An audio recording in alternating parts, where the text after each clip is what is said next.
अवतु अवतु माम् अवतु भक्तारम्। ओम शांति शांति शांति।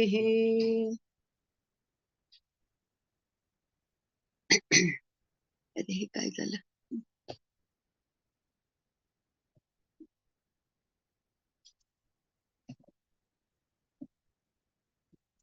सबको नमस्कार। कल हमने सर्वांगीण विकास की बात की थी। हमारा शब्द प्रयोग होता है समग्र विकास।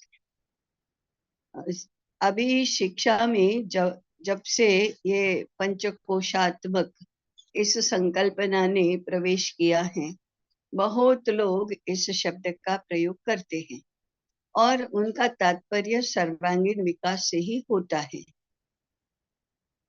हम इससे आगे बढ़कर समग्र विकास इस शब्दावली का प्रयोग क्यों करते हैं? सर्वांगीण विकास ये व्यक्तित्व विकास है। व्यक्तित्व विकास का अर्थ है व्यक्तित्व की जितना भी पोटेंशियल है, जितना भी जन्मगत सामर्थ्य है, उसको रिवील करना, उसको प्रकट करना और उसको उपयोग में लाना। क्योंकि सामर्थ्य तो अंततोगत्वा प्रयोग में लाने के लिए, उपयोग में लाने के लिए ही होता है, नहीं तो सामर्थ्य का क्या करेंगे। तो ये व्यक्तिगत सामर्थ्य ये क्या है? तो शरीर का है, प्राण का है, मन का है, बुद्धि का है, चित्त का है, हृदय का है। ये व्यक्तिगत सामर्थ्य है। उस सामर्थ्य का स्वरूप क्या है? उस सामर्थ्य को प्राप्त करके हम क्या क्या कर सकते हैं, इसका विचार आगे करना चाहिए। सामर्थ्य संपादन करना ये एक बात है और सामर्थ्य का विनियोग करना, उपयोग करना ये दूसरी बात है। जब हम सामर्थ्य संपादन की ही बात करते हैं, तब उसका उपयोग कैसे करना वह उसमें नहीं आता है। हाँ, मेरा शरीर स्वस्थ है, आरोग्य संपन्न है, बलवान है, कुशल है, सब कुछ है। मेरी बुद्धि एकदम कुशाग्र है, तेजस्वी है, विशाल है, सब कुछ है। तो मेरे पास शस्त्र, अस्त्र, साधन, सामग्री, संसाधन सब कुछ है। ये व्यक्तित्व का सर्वांगीण विकास हुआ। परंतु केवल बुद्धि विशाल होने से अथवा केवल बुद्धि तेजस्वी होने से या शरीर स्वस्थ और बल संपन्न और कुशल होने से या केवल मन की एकाग्रता होने से, मन में अनासक्ति होने से भी मैं उसका विनियोग दूसरों के भले के लिए करूंगा या मेरे ही स्वार्थ के साधना के लिए करूंगा, इसकी तो कोई गारंटी नहीं है। उपयोग, हाथ में पानीदार तलवार है, तेज तलवार है, तो उससे दुर्बलों की रक्षा करूंगा या सबका घात करके मेरा स्वार्थी हेतु सिद्ध करूंगा, इसकी तो कोई गारंटी नहीं है। वास्तव में इसकी गारंटी बननी चाहिए। तो ये प्रश्न भी उतना ही महत्वपूर्ण है कि मेरे सामर्थ्य का प्रयोग कहाँ करना है, मेरे सामर्थ्य का उपयोग कैसे करना है, किसके लिए करना है, उद्देश्य क्या है। ये प्रश्न भी उतना ही महत्व है, उतना ही महत्वपूर्ण है। इस दूसरे प्रश्न का उत्तर खोजने में समग्र विकास की संकल्पना है। अर्थात सर्वांगीण विकास के संकल्पना से आगे हमें दूसरे पक्ष का भी विचार करना है। ये दूसरा पक्ष कैसे हम समझाते हैं? तो व्यक्तित्व के विकास का एक आयाम है, माने समग्र व्यक्तित्व के समग्र विकास का एक आयाम है सर्वांगीण विकास, अर्थात हमें जन्म के साथ जो भी पोटेंशियल मिला है उस सब की प्राप्ति, उस सब की सिद्धता, अर्थात मेरे अस्त्र शस्त्र सारे, मेरे साधन सारे अच्छे करना, जितने अच्छे हो सकते हैं उतने अच्छे करना, पूर्ण सामर्थ्य प्राप्त करना, ये सर्वांगीण विकास का स्वरूप है। अब उसका दूसरा आयाम है, वह है परमेष्ठिगत विकास। ये क्यों करना है? क्योंकि व्यक्ति इस सृष्टि में, इस विश्व रूप में अकेला तो कभी भी एग्जिस्ट ही नहीं कर सकता, उसका अस्तित्व संभव ही नहीं है पूर्ण सृष्टि के बिना। मनुष्य मनुष्य के साथ संबंधित है, मनुष्य वृक्ष वनस्पति के साथ संबंधित है, मनुष्य पंच महाभूतों के साथ संबंधित है, मनुष्य प्राणी सृष्टि के साथ संबंधित है।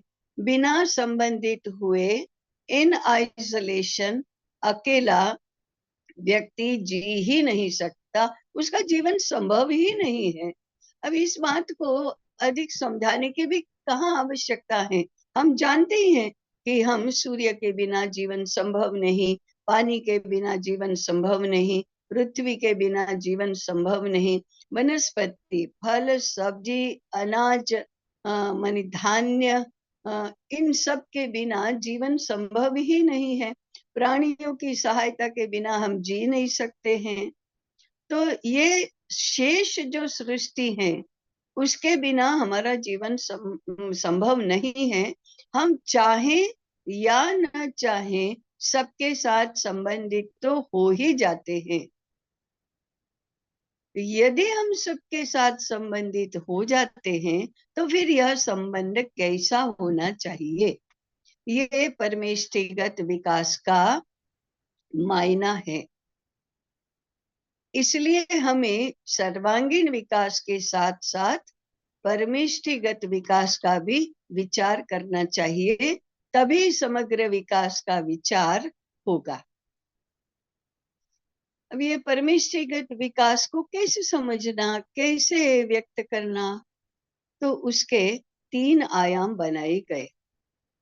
एक है समष्टिगत विकास, दूसरा है सृष्टिगत विकास और तीसरा है पुनः परमेष्ठिगत विकास। इन तीनों को हमने एक शब्द में बांधा, परमेष्ठिगत विकास। ये समष्टि और सृष्टि क्या है? आत्मरूप जब विश्व रूप बना तो धीरे धीरे धीरे उसका इवोल्यूशन होता गया। तो फिर वो विभिन्न प्रकार के उसके आविर्भाव हुए। वह सारे के सारे आविर्भाव कुल मिलाकर विश्वरूप कहे जाते हैं। उसी के लिए शब्द है सृष्टि। और आत्म रूप को कहा परमेष्ठि, अर्थात परमात्मा, पर ब्रह्म।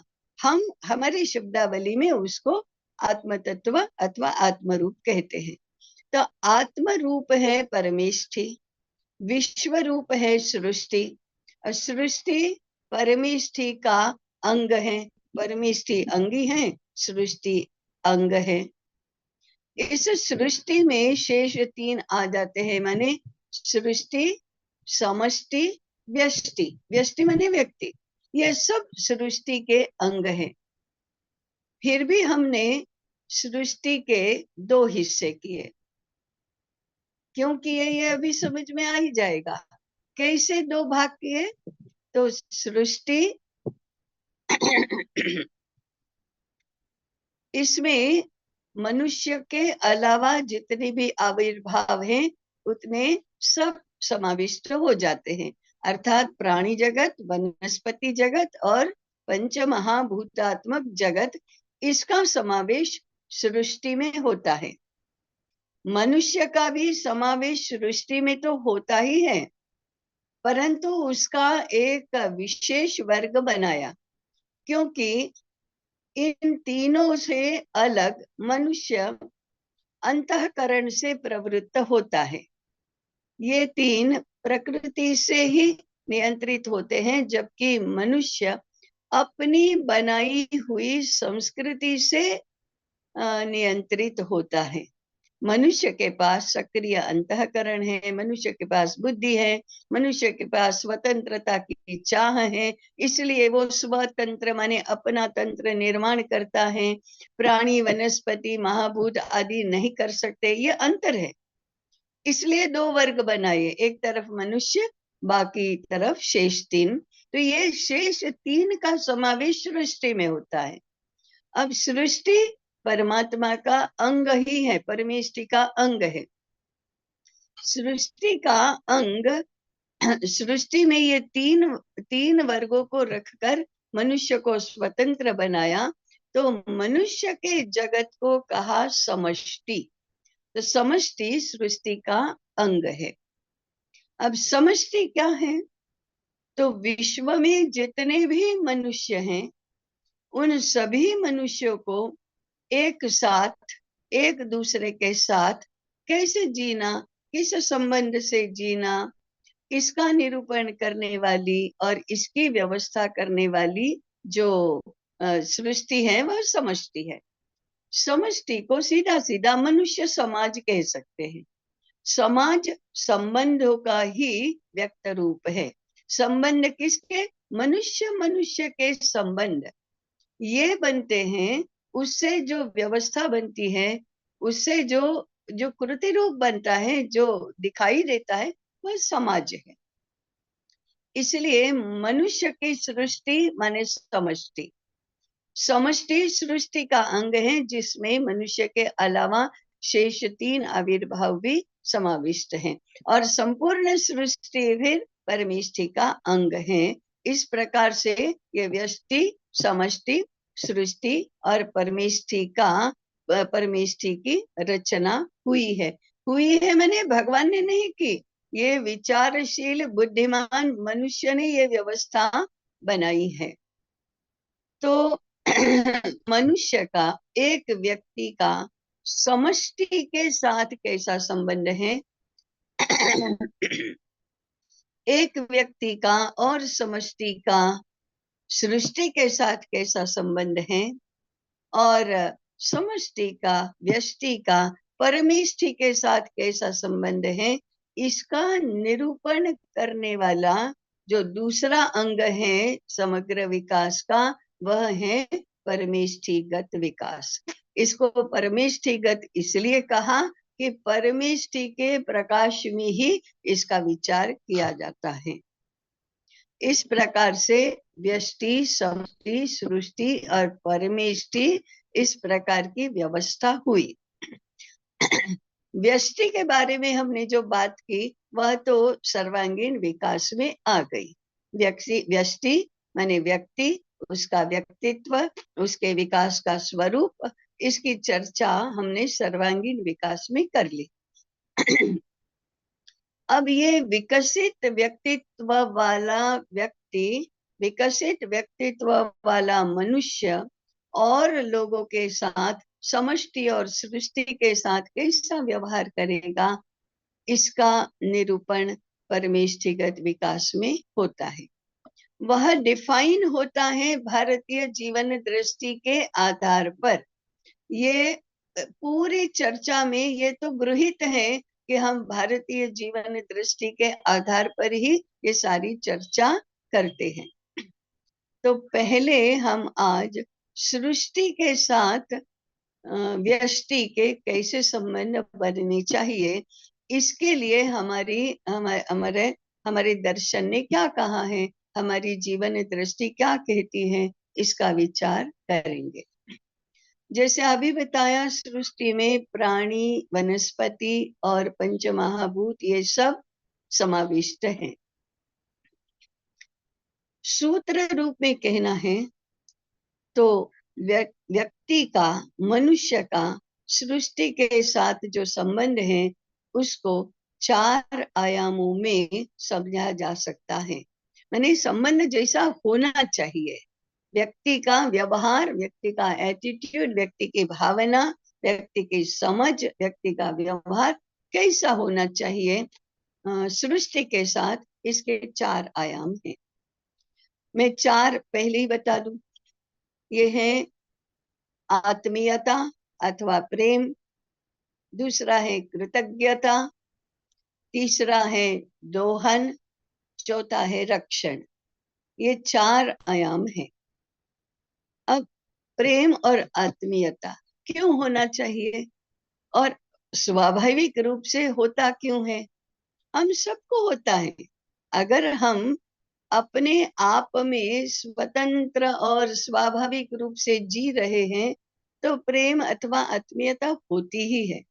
ये सारी थियरीज जो है ना, मैं बीच में ही बता दूं, ये सारी थियरीज मनुष्य का स्वभाव कैसा होता है, स्वाभाविक रूप से जब उसे कोई बंधन नहीं है, कोई पूर्वाग्रह नहीं है, कोई विवशता नहीं है, तब स्वाभाविक रूप से वह कैसा व्यवहार करता है, कैसे विचार करता है, कैसे भावों का अनुभव करता है, इसको मूल रूप में देखकर ही इन संबंधों की कल्पना की गई है। तो आत्मीयता अथवा प्रेम ये क्यों होना चाहिए? वह स्वाभाविक है, इसलिए। वह स्वाभाविक इसलिए है कि हमारी मूल अनुभूति है कि जिस चित जड़ ग्रंथि से, जिस आत्म तत्व से यह विश्व रूप बना है, वह अंततोगत्वा एक ही है। हम अलग है ही नहीं। जो आत्म तत्व मेरे में है वही सब में है, वही वृक्ष वनस्पति में है, वही प्राणी मात्र में है, वही पंच महाभूतों में है। ये इट इज गिवन। हम अपने मूल स्वाभाविक रूप में इसकी प्रतीति करते हैं, इसकी अनुभूति करते हैं। इसलिए मूल अगर स्वाभाविक रूप में है तो हमारा संबंध आत्मीयता का ही होगा, प्रेम का ही होगा। हमें उनको देख देख कर आनंद ही होगा, उनके सानिध्य में हमको रहना अच्छा ही लगेगा। उनके लिए कुछ करने में हमें बहुत आनंद ही आएगा। अगर थोड़ा भौतिक रूप में कष्ट भी उठाना पड़े तो हमें उसमें भी आनंद ही होगा। वह खुश है तो हम खुश हैं। भक्ति सूत्र में कहा तत्सुखे सुखित्वम, उसका सुख ही मेरा सुख है, ऐसा अपने आप लगेगा प्रेम है तो सृष्टि के प्रति, सभी आविर्भावों के प्रति आत्मीयता होना, प्रेम होना, वही हमारे व्यवहार का गाइडिंग फोर्स होना, ये सबसे अच्छा, सबसे श्रेष्ठ, सबसे अधिक स्वाभाविक ऐसा स्तर है। तो सृष्टि के सभी आविर्भावों के साथ हमारा आत्मीयता का, प्रेम का व्यवहार होना चाहिए। ऐसा हमारे सारे साहित्य में, सारे पुराणों में, सारे दर्शनों में व्यक्त किया भी गया है। ऐसी कथाएं हम देखते ही हैं। हम आत्मीयता का संबंध जोड़ते ही हैं। वृक्ष वनस्पति को पानी देने में और उनकी परवरिश करने में हमें आनंद आता है। और हमारा आत्मीयता का संबंध कैसा है, उसका संस्कार भी हमें दिखाई देता है। हम तो बच्चों को समझाते हैं, ये चंदा मामा है, ये बिल्ली मौसी है, ये बंदर मामा है, माँ धरती माता है, आकाश पिता है। ऐसे हम आत्मीयता के संबंध सबके साथ स्वाभाविक रूप में जोड़ते ही हैं। जब स्वाभाविक रूप में जोड़ते हैं तो हमारा व्यवहार भी वैसा ही होता है। तो सबसे पहला है आत्मीयता होना, दूसरा है कृतज्ञता। अब ये आत्मीयता से थोड़ा नीचे का स्तर है, परंतु अगर हम आत्मीयता तक नहीं पहुंचे हैं तो थोड़ा संकुचित हुए हैं, तो कम से कम कृतज्ञ तो रहो। कृतज्ञ रहो मैंने क्या है, हम समझो कि हमारा जीवन इन लोगों के कारण से ही संभव है। अन्न धान्य, फल सब्जी आदि सब है, इसलिए हमारा हमारा जीवन संभव होता है। नदियों में जल है इसलिए संभव है, वायु के बिना एक क्षण भी जीना संभव नहीं, सूर्य के बिना हमारे प्राण ही संभव नहीं है। तो इन सब का ही हमारे पर बहुत उपकार है।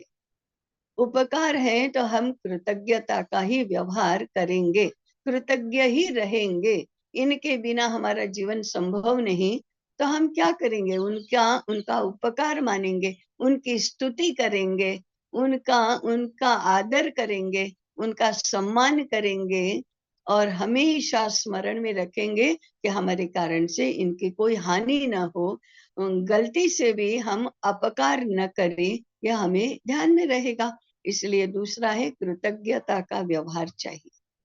फिर तीसरा दोहन।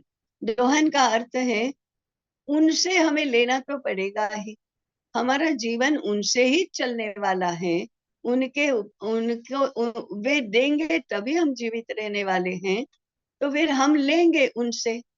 हम उनसे लेंगे तो कितना लेंगे?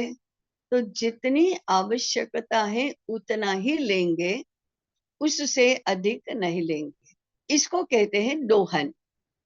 आवश्यकता से अधिक लेते हैं, उनको दुख पहुंचा कर लेते हैं, उनसे जबरदस्ती छीन लेते हैं, उनका कैसे भी किसी भी प्रकार का विचार किए बिना ले लेते हैं, तो उसे शोषण कहते हैं। शोषण में भी हम उनसे लेते ही हैं और दोहन में भी हम उनसे लेते ही हैं, परंतु दोहन की संकल्पना यह है कि जितना आवश्यक है उतना ही लेते हैं, लेना ही पड़ता है, इसलिए लेते हैं, इसलिए बार बार उनकी क्षमा मांग कर ही लेते हैं। हम पृथ्वी पर पैर रखे बिना चल ही नहीं सकते, इसलिए कहते हैं विष्णुपत्नी नमस्तुभ्यम पाद स्पर्शम क्षमस्वमी। वैद्य वनस्पति से औषधि प्राप्त करता है तो पहले उसकी स्तुति करता है, पूजा करता है, आदर दर्शाता है। वो कहता है कि मेरे रुग्ण के स्वास्थ्य लाभ के लिए मुझे तुम्हारे पत्ते चाहिए, तुम्हारी जड़ें चाहिए या तुम्हारी त्वचा चाहिए, तुम कृपा करके मुझे दो। ऐसे जो लेना है वो आदर पूर्वक मांग कर लेना है, वह दोहन है। हमारे परंपरा शास्त्र कहते हैं आवश्यकता से अधिक जो लेता है वह चोर है, आवश्यकता के अनुसार लेता है वो न्याय्य है। तो न्याय्य है उतना ही लेना, वह दोहन है। और चौथी बात है रक्षण। ये रक्षण कैसे? सृष्टि की रक्षा करनी चाहिए। ये क्यों करनी चाहिए? अंततो गत्वा सामर्थ्य रक्षण करने का या विनाश करने का मनुष्य में अधिक है। यह सामर्थ्य उसको केवल शारीरिक शक्ति के कारण से नहीं मिला है। शारीरिक शक्ति में तो वो अनेक प्राणियों से कम सामर्थ्यवान है, शारीरिक दृष्टि से तो वह पंचमहाभूतों के सामर्थ्य से भी कम है, परंतु बुद्धि का सामर्थ्य, मन की इच्छा शक्ति का सामर्थ्य, संकल्प शक्ति का सामर्थ्य, अहंकार का सामर्थ्य मनुष्य के पास अधिक है। इसलिए अपने सामर्थ्य से वो कैसे भी प्राणियों को, कैसे भी पंच महाभूतों को, कैसे भी वनस्पति को अपने नियंत्रण में ला सकता है, उनको हानि पहुंचा सकता है, उनका नाश कर सकता है, उनको दुख दे सकता है, उनको गुलाम बना सकता है, उनको दास बना सकता है। ये मनुष्य में इतना सामर्थ्य तो है, परंतु ऐसा नहीं करना चाहिए, क्योंकि छोटों का रक्षण करना, दुर्बलों का रक्षण करना, उनकी स्वतंत्रता की सुरक्षा करना, ये बड़ों का दायित्व है। ये नियम हमारे ऋषियों ने मनुष्यों के लिए बताया। ये वो बाइबल की और हमारे दर्शनों की कथा अपने ग्रंथमाला में पढ़ी है और अन्यत्र भी सुनी है कि भगवान ने मनुष्य को बुलाकर कहा कि मैंने ये सारी सृष्टि बनाने के बाद तुम्हें बनाया है और तुम मेरा सर्वश्रेष्ठ सर्जन हो। तो एक भगवान ने कहा कि सारी सृष्टि मैंने तुम्हारे उपभोग के लिए बनाई है, तुम इसका उपभोग करो। तो उसने मान लिया कि ये प्रकृति तो मेरी दास है, मैं उसका स्वामी हूँ, तो मेरे उपभोग के लिए, मेरे आनंद के लिए मैं इसको कैसे भी प्रयोग में ला सकता हूँ, उनका शोषण भी कर सकता हूँ, वो मेरी दास है। जबकि भारत के मनुष्य को ये कहा भगवान ने कि ये तुम श्रेष्ठ हो, प्रकृति तुमसे कनिष्ठ है, इसलिए कनिष्ठ की रक्षा करना श्रेष्ठ का कर्तव्य है। मैं जिस प्रकार से मेरी बनाई हुई सृष्टि का पालन पोषण रक्षण करता हूँ, वैसे ही तुम यदि मेरी प्रतिकृति हो, मेरा प्रतिरूप हो, तो मेरे दायित्व भी मैं तुमको देता हूँ। तो तुम्हें भी अपने से जो छोटे हैं उनका पालन पोषण और रक्षण करना है। इसलिए सृष्टि के सभी आविर्भावों का रक्षण करना ये मनुष्य का दायित्व बनता है, कर्तव्य बनता है। और अब ये बड़ों ने छोटों का रक्षण करना, पालन पोषण करना, उनको दास नहीं मानना, यह हमारी सभी व्यवस्थाओं में आ गया। राजा बड़ा है, प्रजा कनिष्ठ है, तो राजा ने प्रजा का पालन पोषण रक्षण करना चाहिए। घर में गृहस्वामी और गृहस्वामिनी बड़े हैं, अधिकार पद पर हैं, तो उन्होंने अपने से कनिष्ठ माने अपनी संतानों का पालन पोषण रक्षण करना चाहिए। उपभोग की बात माने आनंद लेने की बात आती है, कुछ खाने पीने की बात आती है, कुछ सुख की बात आती है, तो छोटों का अधिकार पहले होता है, बड़ों का बाद में। परंतु कष्ट उठाने की बात आती है, कुछ छोड़ने की बात आती है, त्याग करने की बात आती है, तो बड़ों का नंबर पहले लगता है, पहले छोड़ो बाद में छोटों का लगता है। ये हमारी संपूर्ण सामाजिक व्यवस्था में भी आ गया, कुटुंब की व्यवस्था में भी आ गया, सृष्टि के साथ के व्यवहार में भी आ गया। इसलिए आत्मीयता, कृतज्ञता, दोहन और रक्षण ये व्यक्ति के सृष्टि के साथ के व्यवहार के मूल आधार हैं। भारतीय संपूर्ण साहित्य रचना में हम इस तत्व को देखते हैं। अगर भारतीय जीवन दृष्टि के अनुसार हमने कविता की रचना की, नाटक की रचना की, उपन्यास की रचना की, कोई भी कलाकृति निर्माण की, तो उसमें ये तत्व दिखाई देता है, यही व्यक्त होता है।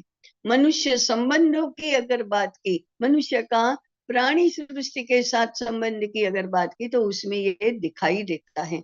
हमारे सामाजिक व्यवहार में जो समाज शास्त्र, समाज शास्त्र के अंतर्गत जितने भी शास्त्र आते हैं, उन शास्त्रों के मूल सिद्धांतों की बात की, तो उसमें ये तत्व दिखाई देता है।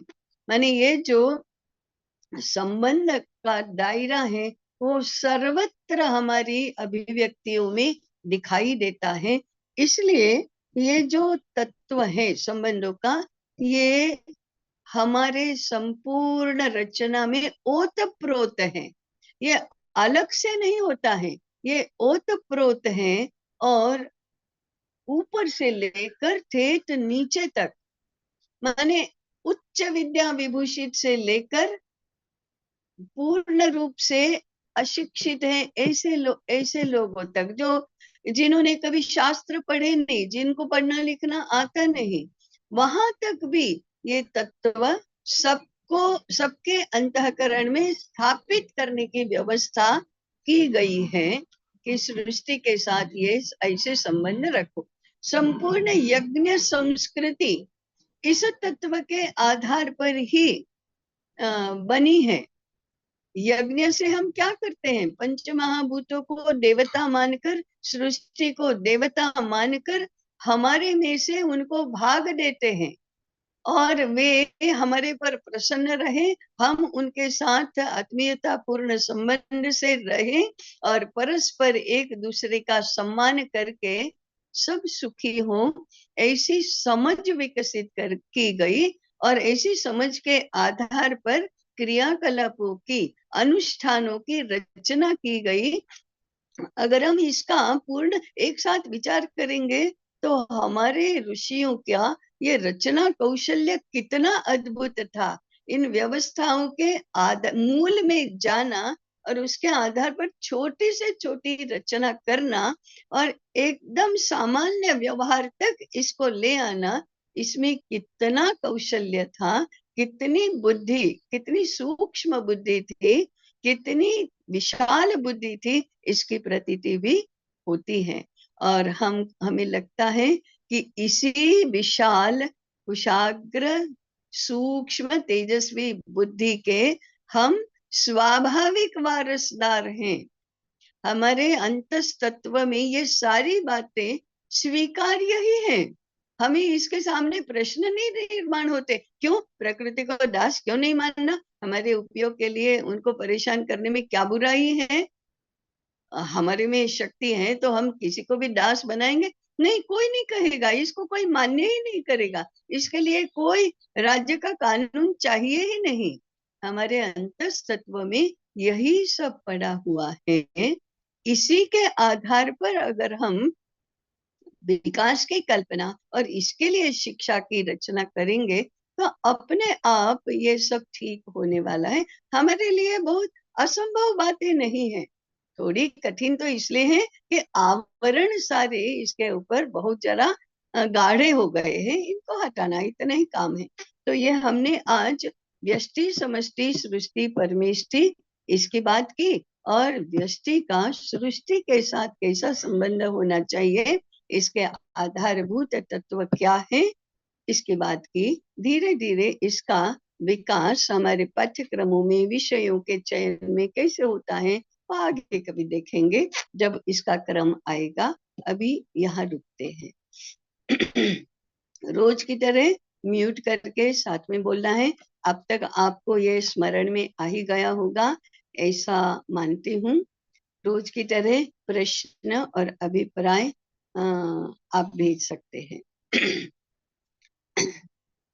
ओम शन्नो मित्रः शं वरुणः शन्नो भवत्वर्यमा शन्न इन्द्रो बृहस्पतिः शन्नो विष्णुरुक्रमः नमो ब्रह्मणे नमस्ते वायो त्वमेव प्रत्यक्षं ब्रह्मासि त्वामेव प्रत्यक्षं ब्रह्म वदिष्यामि ऋतं वदिष्यामि सत्यं वदिष्यामि तन्मामवतु तद्वक्तारमवतु अवतु माम् अवतु वक्तारम्।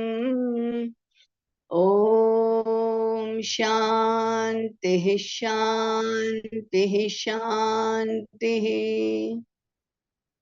सबको नमस्कार। नमस्ते ताई। नमस्ते ताई। प्रणाम ताई, सबको नमस्ते। नमस्ते। प्रणाम ताई। राम राम। राम राम। Recording